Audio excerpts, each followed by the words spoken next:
Hello and welcome to Demo Reel. I'm Nearphotison, and joining us this week is Dylan. Hello.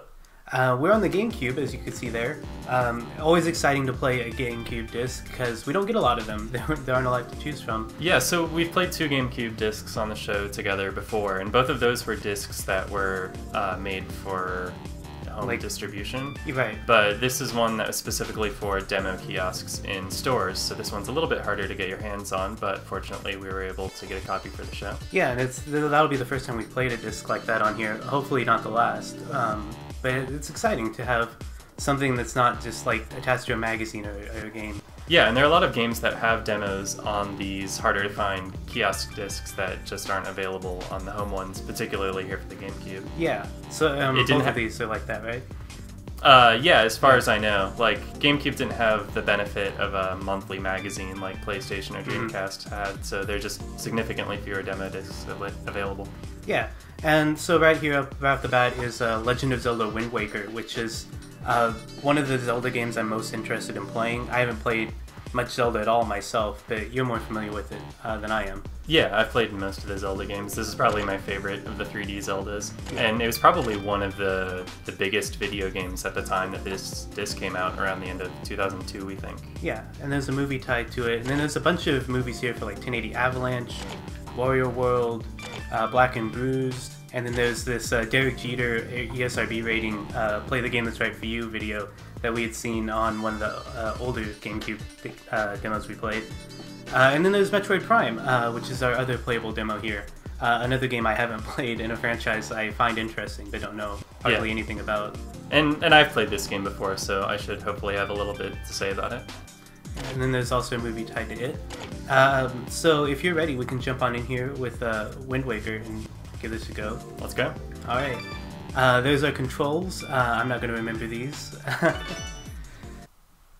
So speaking as somebody outside the franchise, Wind Waker has always seemed really like a lot different, mostly for the art style, I think, but it always stood out to me from the other games. The art style kind of goes along with what you would see in the manuals of the earlier games. Oh, okay. All of the actual concept art of like Link and Zelda was really cartoony, like this is.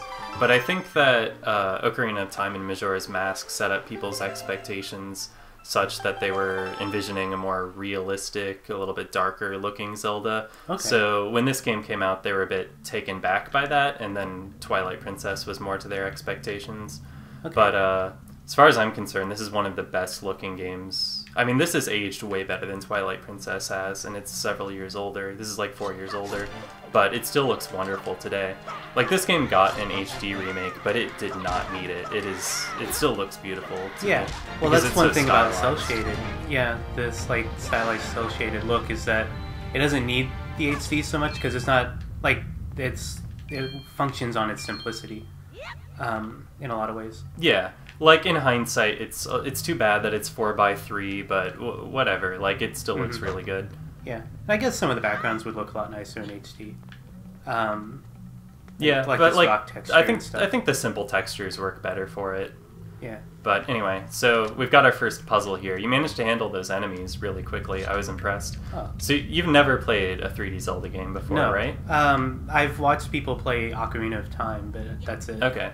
So what usually takes a little bit of getting used to compared to other like 3D action games is that there's no jumping, no manual jumping anyway. Yeah. So you have to either jump by running off edges, or you can actually do a jump attack. So if you hold L, it'll lock your direction, or if there's an enemy nearby, it'll lock onto that enemy. And from there you can do like side hops, back hops, jump attacks and stuff to get around a little bit better in combat. I have no idea what I'm doing. So you need to light those torches to get to the next room. So you need some way... Yeah, there you go. The enemies that you were fighting had sticks, and you're able to pick up the stick, get the fire from there, and take it over to the other side. Let's see. What am I doing? Okay. You just need to walk with the stick over. Okay. What are you trying to do? I don't know. I saw... okay, so this demo, for some reason, the map takes forever to open. In the actual game... know. Yeah, in the actual game, each of those frames would actually be one frame of animation, but it takes really long time to open the map in this demo for some reason. I had no idea. And I'm not sure if that's because this was a pre-release version of the game, or it might have something to do with my disc being a little bit scratched up. But yeah, let's refrain from opening the map again in the future. I saw a little up arrow underneath the controls on the right there, and I thought maybe it was telling me I need to press up somewhere to do it. I didn't realize it lit itself. Okay. Yeah. There's another torch up by that one. Yeah. I just missed it. Okay, there we go. Yeah, so this was actually one of the gameplay innovations of Wind Waker, is that you could pick up weapons dropped by enemies and use them. Nice. Very Legacy of Kain. Yeah, this game actually was after Legacy of Kain, so in a way, yeah. It's a lot better looking than Legacy of Kain, though. Yeah. Okay, so we got a door open. Yeah. So what I'm actually seeing is we've got a little bit of a visual glitch going on here. I think this is also, like I said, due to my disc being really scratched up, which is I see that the lighting effects aren't being drawn correctly. I had this problem when I previewed this demo disc.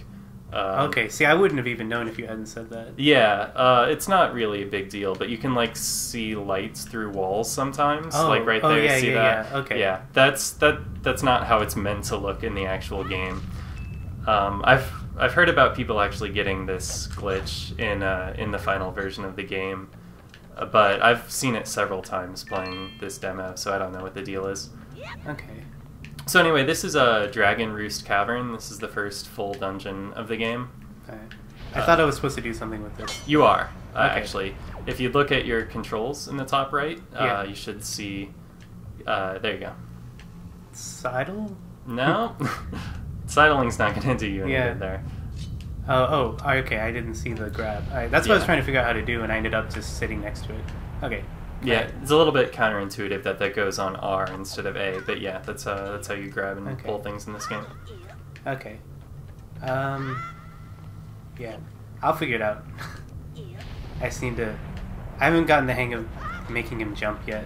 So if you need to, remember that you can always press L to center the camera behind Link. Oh yeah, that's good to know. I did forget that. Yeah, whenever you're lining yourself up for a jump, it's a good idea to set it up so that you're moving in a cardinal direction, like either straight forward, straight back, straight left, straight right, or whatever, as opposed to having to go at an angle. Yeah. It looks like the lighting effects on the lava might be a little bit messed up too. I think that the lava's not really meant to look like that. So we're not maybe giving the best impression of this game that we can, but we're giving an accurate representation of the way this demo is. Yeah, this is the disc we have. Like I said, these were only distributed at demo kiosks at stores, and I imagine a lot of these stores didn't really take great care of their demo discs. No, so it's just minimum wage employees handling it. Yeah, so I wouldn't be shocked if a lot of them are in poor condition like the one I have is. There's a rock here. Yep, so you're going to need to find some way of dealing with that rock. Can I pick up these bombs? Yes. Or... Okay. Go away, bat thing. I don't want you. Okay. Ooh, it exploded. How violent. Okay. Alright, so we've got... Oh, it's already lit. Okay. Go. Bomb it. There we go. So in a few of the Legend of Zelda games, they eventually give you a bag that you can carry bombs in, but until you have that bag, you're reliant on bomb flowers in your environment. Ah. So you only have explosives in really restricted areas. Okay. I think I can figure this one out, maybe? Yeah, this one's not too tricky. Got some stuff going on. Oh, they don't last very long, though. Okay. Get me over here. I want a chest. Yeah, that lava's definitely not being drawn correctly. It's just like bright white. Yeah, okay. See, I didn't read it as lava. I just threw a thing into it because I was experimenting. Oh, and the demo timed out. Okay. But that's okay, because we have 2 more Wind Waker demos to show you still. So they use the game's file select screen as a way of presenting 3 different demos of the game. The one we just played is titled Dungeon. The one coming up is titled Stealth, and then there's a third one which is titled Boss. This stealth section is actually from earlier in the game than the previous demo we played. I said that the dungeon one was the first complete dungeon in this game. Okay. There's actually one dungeon that you visit before that called the Forsaken Fortress, which is split up into 2 visits, and this is the first of those visits in the stealth section. At this point in the game, this is really early in the game, it's like the first place you visit after leaving your hometown. Link's sister's been kidnapped and he needs to get her back, but he just lost his sword, so he needs to make his way to where his sister is without being able to fight anybody. Oh, okay. Yeah, and we had the sword in the dungeon. Right, yeah. And you actually have the sword at this point in the game, you just drop it when you arrive here. Link's launched here off a catapult. Oh, okay, that makes sense. You know in Super Smash Brothers, there's a pirate ship stage based on this game that has a catapult on it. Right. Yeah. Okay. Okay, so I'm stealthy now. Yeah, so you can hide in a barrel to sneak I've around. played Metal Gear. I know how this works. I've seen you play Metal Gear. I'm terrible at actually, it. Yeah. I'm actually really worried about how... Like, I'm sure this is not going to be as unforgiving, but I'm getting rupees. So right now what I'm trying to do is discern if we still have the light glitch. I can't really tell. I should have probably cleaned off the disc before we switched over to this version. I think we do still have it, actually. Those torches up there don't really look right to me. Okay. But, oh well, anyway. The idea behind this visit to the dungeon is that, like I said, we have to get to where your sister Aryll is being held. But in order to get there, we have to pass by some spotlights. So the first thing we need to do is to get up to where those spotlights are and fight the moblins who are manning them. Yeah, I was trying to see, do I want to get to that, like, this area right in front of me here? Is that where I'm going? You see there's stairs, like, right in front of you. If you follow this wall, yeah, just go up those stairs. Okay. And obviously don't move the barrel when the light's on you. Yeah. Oh. They give you a lot of leeway in this. It's...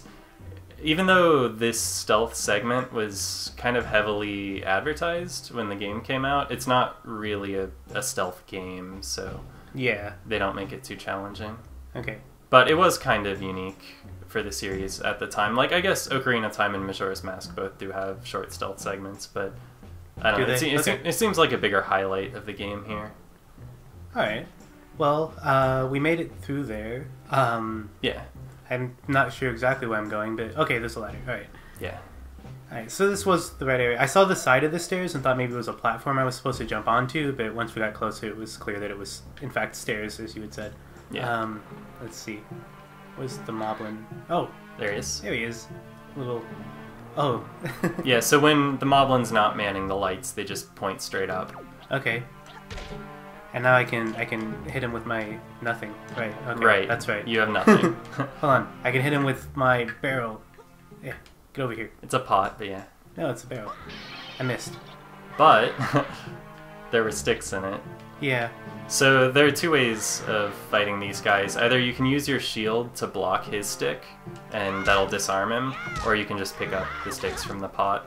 I think they put the pot there just to make sure that if you deflect, or if you disarm him, that the stick doesn't like fall off and get lost or something. Okay. The way that the game really expects you to fight him is by blocking his attack and then picking up his weapon when he drops it. So you have nothing else to do here. Just beating that guy takes care of Yeah, his for a lights. second I was thinking, okay, now I need to shut it off, but like you said, it just points up. So. Yeah. Okay. Do I need to...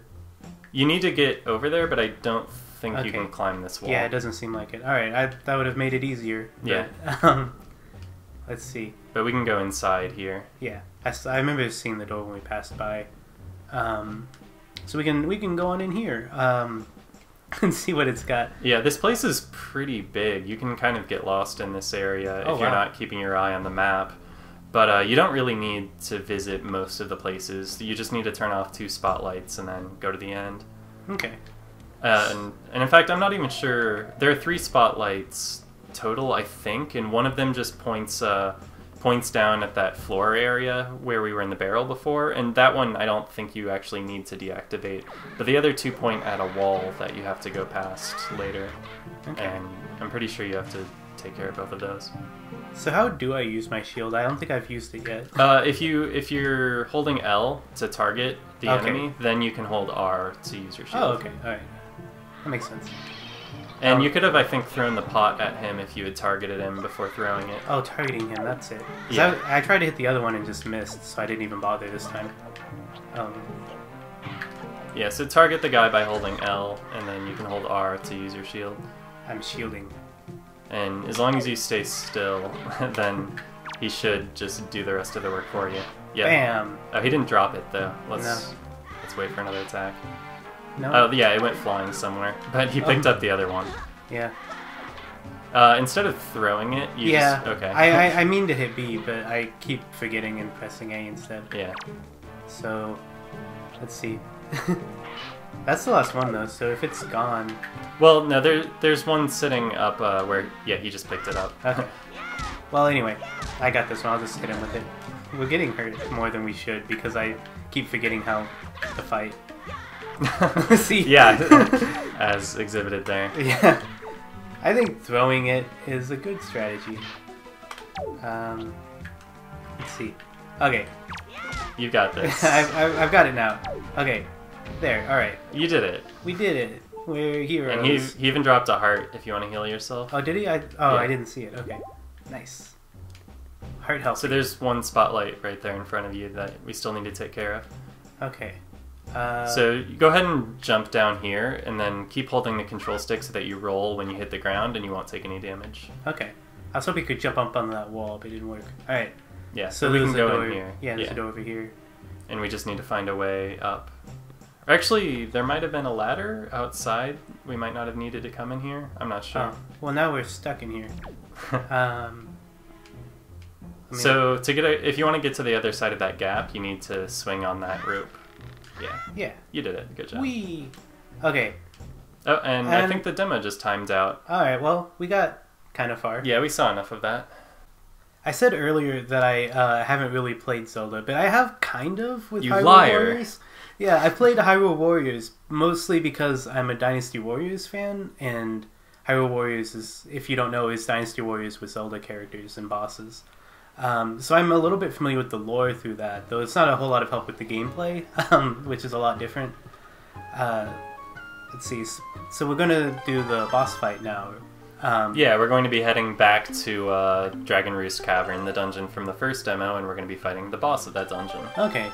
So yeah, a more traditional demo would have just had the dungeon and boss, and it would have just been one thing, maybe without a time limit, or at least a short of one. It's a little bit too long for a store demo, though, which isn't expected to be played for very long. So that's what I meant by traditional. This is not a traditional disc, so everything's set up a little bit weird. Like earlier when we weren't recording, we were on the control screen and it went to a video, which is not something you get on like a magazine disc. Right. So here's our boss. It's a big scary looking guy. It's Goma, I believe. Yeah. Something you know from Hyrule Warriors. Yeah, it looks a lot different than the one in Hyrule Warriors, which is more like a crab. Yeah, I'm guessing it's based on the Ocarina of Time version, which is a more iconic boss fight than this one, and also that game is based on Ocarina of Time, Twilight Princess, and Skyward Sword specifically, from what I know. I haven't actually played it. Yeah. So, alright, so you've got one more item than you had the last time you played. As you can see on your Y button, you've got a grappling hook there. Oh. And that's going to be of use to you. A lot of Zelda bosses are sort of they're like a test. Usually the dungeon will be centered around one specific item that you get in the dungeon, and you use that to solve a few different puzzles. And then often the boss will require you to use the same item. Testing everything you learned along the way, pretty much. Okay, and I'm not doing too great here, just because I'm having a hard time figuring out what exactly I'm doing. Right, so... like, I haven't gotten to use this item yet, so I don't actually know how. Right, I'll just let you try to work it out here before I give you any ideas. He's gonna trap me again. Get out of here. Okay. Anyway, I was gonna say Hyrule Warriors does the same thing where it'll introduce a new item on a level, and then there'll be a boss relevant to that item. And although the Goma in that one was the bow and arrow, I think. And you had to shoot it in the eye with the bow and arrow. Yeah. Oh, actually, Tetra's trying to talk to you. If you press A, you can talk to her through the stone. Maybe she'll explain it to me. She's probably going to give you an idea of what to do. Yeah. Change my viewpoint before panicking. Look around and use the terrain. Oh, yeah, I haven't really looked around this area a whole lot. So you can't actually... I don't think you can damage Goma at all right now. You actually need to use your environment to help you first. Yeah, okay. And it might have been a good idea to pick up that heart, because you're at a quarter right now, which Yeah. means one hit of anything will kill you. I grabbed it. You didn't, actually. I thought I did. I ran towards it. You ran toward it, yeah, but I don't think you got it. And now you're dead. So I think we'll be trying this one again. Yeah, that's okay. We'll take another swing at it here. Game over. That's so depressing. You never see that in demos. So it's kind of a shame, in my opinion, that all three of these demos take place inside the game's dungeons, because it means that you don't really get to experience a lot of what makes this game's environment so distinct. Like the towns? Well, yeah, but it has like a tropical setting. It all takes place on the open seas. It looks a lot different from Ocarina of Time specifically. Okay. But this demo is all very confined. It's all like indoors. But the game as a whole, you spend a lot of time outdoors in wide open areas, and you don't really get a feel for that. And the color palette's really different. Like the game's very bright blue and green, whereas here it's orange and purple, and it's much more subdued. I don't know, when I picture the Wind Waker, I picture being out on the Great Sea and not in this little lava room. Yeah. Yeah, we don't get to be on the talking boat at all, do we? No. So it would have been nice to have used one of the 3 demo slots to show us a little bit more of that. But I think I understand why they chose the ones they did. These are nice little bite-sized chunks of the game where you get to experience different things. Yeah. Okay, so we're currently in Dragon Roost Cavern, which is a cave in a mountain that has a dragon sitting on top of it. And you may have seen when we entered the room that there was a tail hanging from the ceiling. So why don't we focus our attention on that? Okay.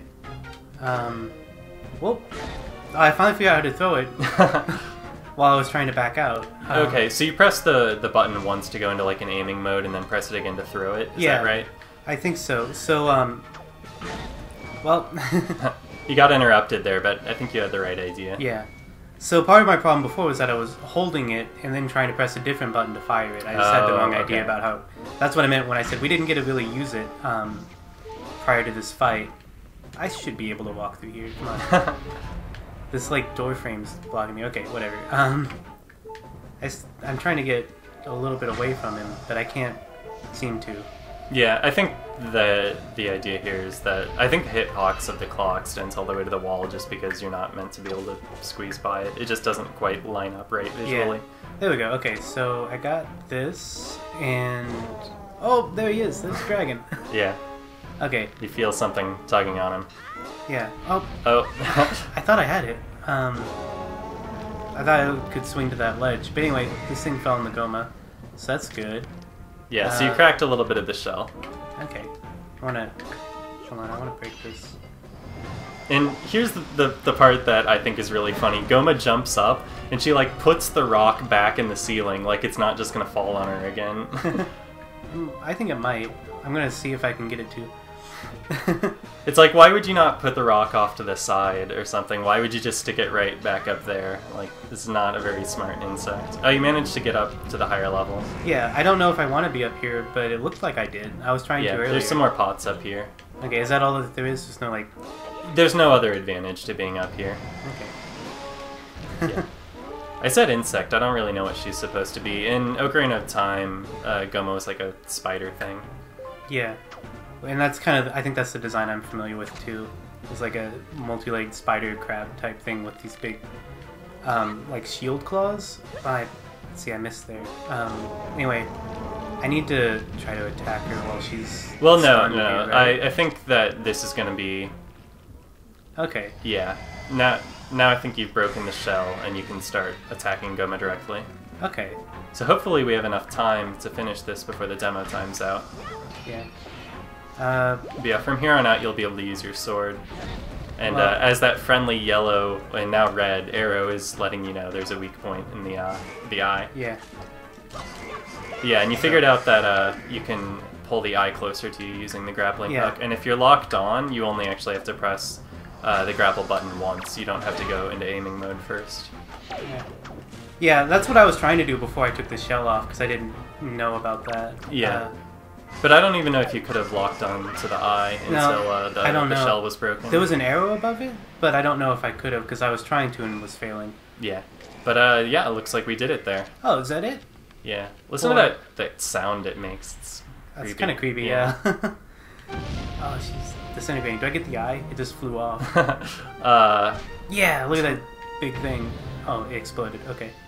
Oh, good. There's heart piece inside. Yeah, a whole one. Okay. So yeah, I was trying all kinds of weird things because I didn't know what I was doing. I was trying to throw pots in the lava because I thought I could maybe congeal it like we did in the earlier stage. That would be interesting. But the pots just had hearts in them, so I was just wasting my healing opportunities. Yeah, I didn't want to tell you right away what to do since since it's meant to be kind of a puzzle. Yeah. Okay, we got. I just didn't know what I was doing. We got a heart piece that won't get to use probably. Oh, lots of little hearts. Yeah, and then you can just walk into the warp whenever you're ready to go. There's nothing else to do here. Oh, is that what this is? Yeah. All of the lava solidified. Since this is at the end of the dungeon, they don't want to make you backtrack all the way to the beginning. Naturally, give you a nice, convenient little warp to get out. And I think this ends the demo. Yay! That was fun. Yeah, that was fun. So this is Metroid Prime. I assume the Prime is like indicating this is like a prequel, or is it just the best Metroid? I don't really know how the timeline of these games go. It's kind of murky, but the title Metroid Prime. Well, you know what a Metroid is? The creature, the like floating octopus thing. I do now. Okay, well there's a creature in this called the Metroid Prime. That's the final boss of the game, and that's where the title comes from. Okay. But in terms of this series, this was the first 3D Metroid game. Okay. Before this, there'd been one on the NES, one on the SNES, and one on the Game Boy. Alright. And they all had pretty similar gameplay to one another. You probably want to... oh, never mind. I was going to say skip this, but you already got past the title screen, didn't you? Yeah. Okay. Yeah, there's no file select in this one, unlike the Wind Waker demo, since there's only one demo, so it just kind of goes straight into the game. Okay, I was saying, yeah, so if Wind Waker was a bold game due to its artistic direction, Metroid Prime is a really bold game due to its gameplay, because it took a game that had traditionally been a 2D side-view platformer type game, and turned like it... Castlevania or something? Yeah, very similar to Castlevania Arcade Okay. Icarus, and turned it into a first-person shooter. And a lot of people were really concerned about that because they were picturing it being something like Doom or GoldenEye or whatever. Right, which is really all we had in the franchise at the time, right? Or not franchise, the genre. There was a little bit more than that. I mean, this was 2002, but okay. But nonetheless, like, first-person shooter had a certain connotation to it, having a certain type of feel to it that was very different than the feel of Metroid. Metroid is traditionally very exploration-oriented, very atmospheric, and it didn't seem to really be a good fit, but it worked out really well. They managed to, instead of copying the gameplay of other first-person shooters at the time, they really did a good job of adapting the gameplay of Metroid to the different perspective. And the result is actually pretty similar to the 3D Zelda games in terms of gameplay, just from a first-person perspective. Okay. So it might feel a little bit similar to the Wind Waker demo. But in all, this game takes a little bit of getting used to. The controls are a little bit counterintuitive. It uses most of the buttons on the controller. It uses the control stick for movement. And, well, traditionally, like, console first-person shooter type games will use two sticks, one to look and one to move. And there's only one stick for both in this, which is the control stick. Oh, and then the D-pad changes between visors, and the C-stick changes between weapons. And so right now, you just want to press L, like it says, to lock on to backup. You can't get through that force field right now. You need to shoot the red things first. Oh, okay. And it's teaching you that by pressing L, you can lock onto targets. So by default, you'll just shoot parallel to the ground, straight in front of you. Okay. But by locking, I can't look up or down. I just walk. Yeah, and I think if you hold L, you can actually look around freely. Is that... Maybe it's not L. R. R, okay, so holding R will allow you to look around freely, but for the most part, you'll just be able to lock onto stuff with L. Here it's teaching you to use the scan visor, which is how you interact with a lot of objects in your environment. Okay. You'll see that symbol there, and then you can press L, the same button you used to lock on. to learn a little bit more about your environment. So that's just teaching you what the force field is, but if you turn around, there's a switch on that column there. I think it's on this column. Yeah, right there. See that blue circle thing? So if you switch back to your scan visor... Yeah. I'm having a really hard time moving. Okay. Yeah, like I said, it's a little bit awkward until you get used to it, especially if you're used to coming from a 2-stick type game. Yeah, like I want to walk forward and turn, and I can't. Alright, so... You don't actually need to scan that. Basically, activating that switch with your scan visor caused these targets to appear, and so now we're shooting each of these. But this time, there's 6 of them instead of 4, and since you can't see the top 2... Yeah, you can't lock onto them, so here it's teaching you that you actually need to use R, like we were talking about before, to do the free camera. Yeah, there we go. Okay, yeah. I got it. And here it's going to teach you to jump to get up this step. There's a step? Okay. Yeah. B. We did it. Yeah. And when you're locked on, I think you can use B to do a side hop. Okay. But otherwise it'll just be a normal jump. Alright. Yeah. So So you've got your ice beam out right now. I don't know if you actually need that. Yeah. You can use your C stick to switch back to your normal power beam there. What were you saying? I don't remember. I was gonna say something about so I mentioned that I mostly knew Zelda through Hyrule Warriors. Metroid I really only know through Captain N. Oh wow. Which is this is revealing a lot about my relationship with Nintendo. But so I know nothing about this other than that there's a giant talking brain. I don't think she talks. She totally talks in Captain N. Back up. There was that thing on the left. You need to scan that. Oh, that's right. I just gotta scan stuff. Okay.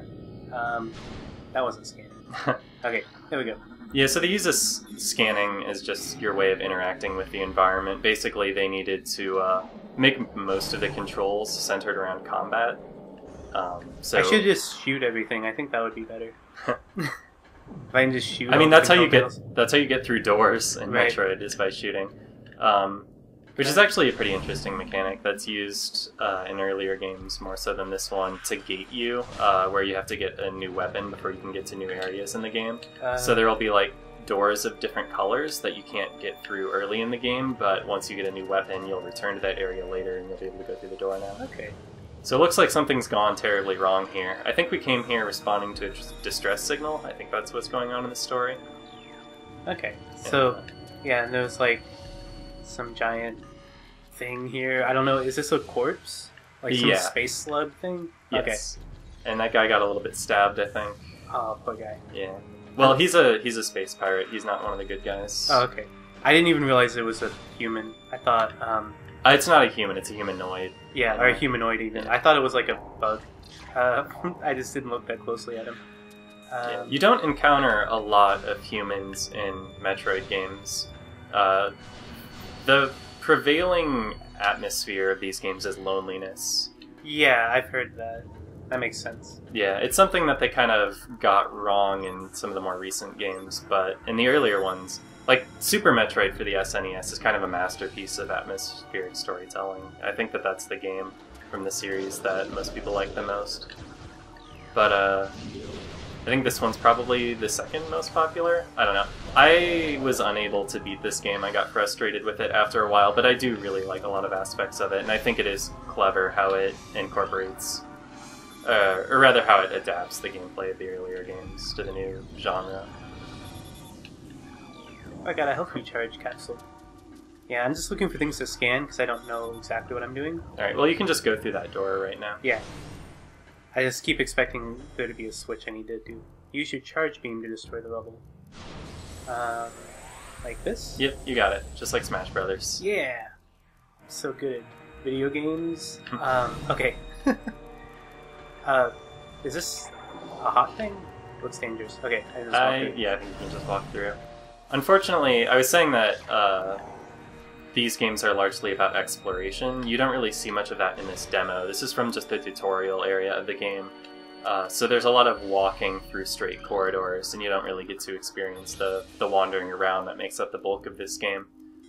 Once you get past this intro area, you actually land on a planet, and the game opens up a lot more as you're able to go to a lot of different areas. Yeah, I was going to ask if there was some like larger areas where we can move more than just like forward and backwards, which is what we've mostly been doing. Yeah. But I guess it's kind of like the Wind Waker demo is saying it's too bad that we didn't get to go outside in any of the demos. I kind of feel the same way about this one.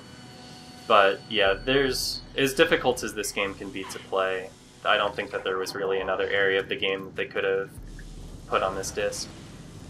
So if you read the text there, we can press X to turn into the Morph Ball. That seems too easy. Well, you're getting hurt by that lightning, so you want to stay out of that. Yeah, I just missed the hole. Okay. So, we made it. Sort of. I keep accidentally switching to the ice gun. I don't know why I keep wanting to flip the C-stick. But that's why I keep locking into it. Not because I think I need the ice gun. Just shoot things. I'm not very good at shooting things. But there we go. It's okay, they're not putting up much of a fight. No, they aren't. And you're getting some energy back from each of them, so we haven't taken much damage. We're at 91 out of 99. Not too bad. Still a passing grade. Yeah. Okay. So, let's see. Fire missiles with Y. What am I firing missiles at? Nothing at just this moment. Okay. I haven't been paying attention to the instructions. There's a gun on the ceiling there. Yeah. And, yeah, there you go. You can't actually destroy that with your beams. You have to use missiles for that. Okay. And that's a scary thing. Yeah. It's a friend in a tube. Oh, and we ran out of time, but I think we're going to play this one again to show a little bit more of the demo. Okay. Okay, this is Dylan. I've taken over playing. I think this is around where we ran out of time last time. Yeah, we had just gotten to the friend in a tube. Yeah. It's kind of interesting to watch you play. The reason Dylan's taken over is because since he knows what he's doing, he can play through it a lot faster and can get through all the stuff that I'm just fiddling around. Like, what does this do again? It's kind of hard at times to tell what you're supposed to do next. Like, what do I need to scan to get to the next room? Yeah. Did I even scan the right? Oh yeah, I did, because that made this appear. Now this is an elevator. But we need to get through it quickly since we've got a limited time frame, and we want to show as much of this demo as humanly possible. Yeah, time demos are really terrible. They're kind of counterproductive to what we're trying to do with the show. But fortunately, we can play it a couple of times to make sure that you get to see as much of it as we can show off. Yeah. I guess the idea with the kiosk demo disc like this would be so that nobody like hogs it. Because we've had demos, or at least I've had demos that have lasted like half hour, 40 minutes, maybe longer. I think not only that, but they want the default state when nobody is playing it to be it just cycling through the trailer videos. Yeah. And in all likelihood, some kid is going to start playing a demo, and then his mom is going to drag him away a few minutes later. So they want the demo to end and to get back to the trailer mode as quickly as possible. But in that regard, there are plenty of demos, even on the PlayStation Magazine demo discs and stuff, that'll time out if you aren't pressing buttons. I've had to pause the game and mess with like my recording device or something, and while I'm doing that, the demo will time out. But anyway, you're where are you going now? Like, I don't know. I'm going where I need to go. Yeah, I haven't actually been paying attention to what you're doing here, but there's a big X. Yeah, this whole Frigate Orphean opening sequence is pretty scripted. There's not a lot of wandering around to do. Just go from one room to the next. Yeah. You can see that the number of missiles you have is shown on the right. I have 9 of them remaining. Okay. So missiles are a limited resource, whereas the charge shot you can use indefinitely. Yeah. But do the missiles have a use besides shooting out those like mounted guns? They're as powerful as a fully charged shot. They might actually be more powerful, I'm not really sure. But yeah, they're more powerful than your regular attack. They can open doors that your regular attack can't open. Okay. And so we were talking a little bit about Smash Brothers earlier, and anyone who played Smash Brothers Brawl might recognize this room as one of the stages in that game. We're about to fight the boss at the end of this tutorial area here, the Parasite Queen. Looks like a dragon for a second. I was about to compare it to the dragon from the Wind Waker demo, but it's actually a lot more slug-like. Yeah, so I'm going to start out by actually scanning it here. It actually kind of looks like the corpse in that first room we went into. Yeah, I think that those are like failed experiments. Okay, so by scanning it, I actually learned about a weak spot in its mouth, which I can now lock onto, and I couldn't have done that if I hadn't scanned it. And as you can see, it's surrounded by blue force fields, similar to the ones that we saw outside at the start of the demo. And so I need to find the opening, which is to the right now. And once I'm aligned properly, I need to shoot through the opening at the Parasite Queen's mouth. And I'm going to be doing these side hops to stay out of the way of its attack when it decides to shoot the gastric acid. Like that, and I just jumped right through it. So you couldn't exploit its weakness until you had scanned it? You can't lock onto it. I could have shot it, but I would have had to do the aiming manually. Oh, okay. I guess that makes sense. So I was just, for a second I was thinking that like it didn't have a weakness until you had scanned it. That's not exactly right, yeah. Alright, so I'm out of missiles right now. I'm just using the charge shot.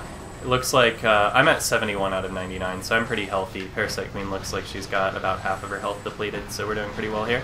Yeah. We just have to hope that I can win before the demo time's out. But I think we're doing okay on time. You went through everything pretty quickly. Yeah, I tried to because I really wanted to be able to show off this boss. And hopefully, like we did with the Wind Waker demo, we'll be able to show you what happens when you beat the boss. Be nice. Yeah, it looks like we're going to get there.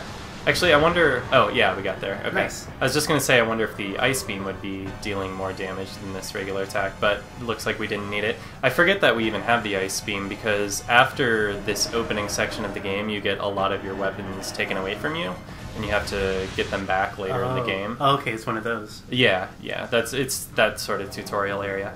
Okay. Okay, so now the ship that we're in is going to explode, and we have to escape in a limited amount of time. This is, we have 6 minutes there. This is sort of a staple of the Metroid series. The opening area of Super Metroid does this same thing. Okay. Where you fight a little boss, and then you have to escape. Okay. Kind of like Final Fantasy VII. Yeah, actually. The Final Fantasy VII demo that we played back in episode 49. It's kind of similar. Where do I go? Okay. Alright. I wonder if I needed to scan that. Oh, hi.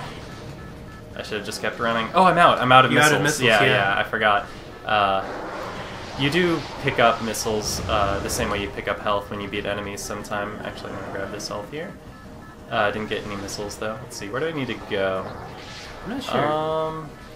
Yeah, some of the areas aren't incredibly well clued. I guess I can... Do I need to scan this? Yeah. So when Can you climb up that bubble? Yeah, I'm gonna try. Okay. Yeah, I did play this demo to test it out a few weeks ago, but I didn't actually play past the Parasite Queen. I timed out around that point. So this is unexplored territory. Yeah. I've played this game before though, but it's been a few years. Yeah. So now you're in like what, the sewers or the air ducts or something equivalent to that? Yeah, something like that. Okay. Oh, look at all those little things. Yeah. Gotta get them all. Okay. Oh, you're all gooey. Yeah, I like that stuff appears on your visor, like steam or goo or... Yeah, it's a good effect. Yeah. Really helps the first-person perspective. Yeah, it's actually using the first-person perspective to its fullest. It was a little bit more novel in 2002 than it is today. Yeah, I'm sure. So... Yeah, I don't know. I was wondering how far this demo's actually going to go, since we got through it a lot quicker. Yeah, I mean, I'm expecting to time out any minute right now, but I think we've shown a fair amount of the game. Yeah. Let's see. Do I scan this? What do I do? How do I get through this? Oh, I just shoot it. Okay. Blow it up. Okay. It didn't look like something that I would be able to shoot my way through, but we got it. Okay. Yeah. Yeah, and once again, not really any exploration going on, just really straightforward hallways. Mm-hmm.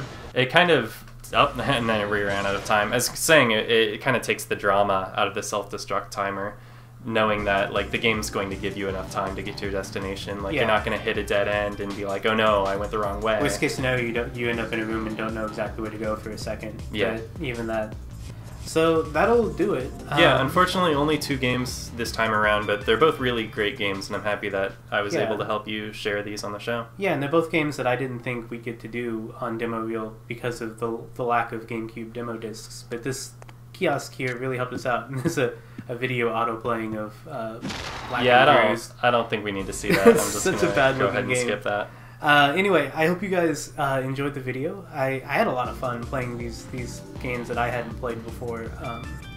Yeah, me And too. And thanks for having me back on the show. Yeah, always. And I hope you guys had fun watching us play them. And if you come back next week, there'll be new videos, new demos, always every Friday. So I'll see you guys then. Thanks for watching. Bye.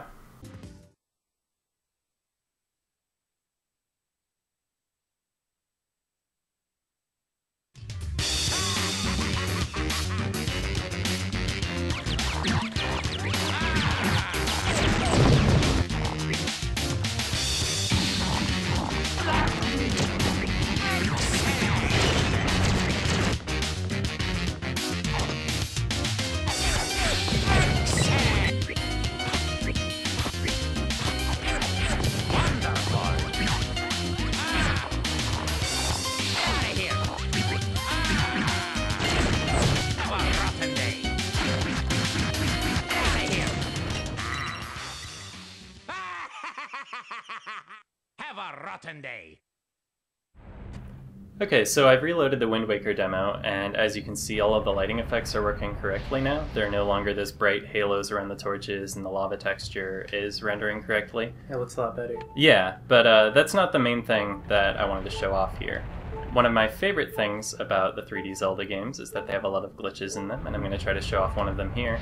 As you can see, I've taken a bunch of damage. I'm one hit away from dying, just at a quarter heart. And we're going to go ahead and see what happens when I take some damage. Okay. And what? You're flying. Yeah, this is all entirely intended, by the way. This is a very well-programmed game. So, I love the sound effect. yeah, so you don't die the moment you hit 0 hearts. You actually die after standing on the ground for a few frames, and you're intended to lose all control during that time. But for some reason, you can do a jump slash, and then for some reason you can tap B, and every time you do, you gain a little bit of height. And come on, you gotta so mash that as B. long as I You're keep falling. mashing, I stay in the air, and of course, as soon as I touch the ground, I'm gonna die. And actually, in this case, we're gonna land in the lava probably. You'll double die. If I Oh no! Oh no! Oh, okay. So if you're better at mashing than I am, you can actually use that technique to gain height and get to higher places in the game than you're intended to be able to go and actually do some sequence breaks. But it's really intensive. But yeah, there's a lot of silly stuff like that in Zelda games. The glitches in these games have been really well explored by people, and I find it all really fascinating. Yeah, that's cool.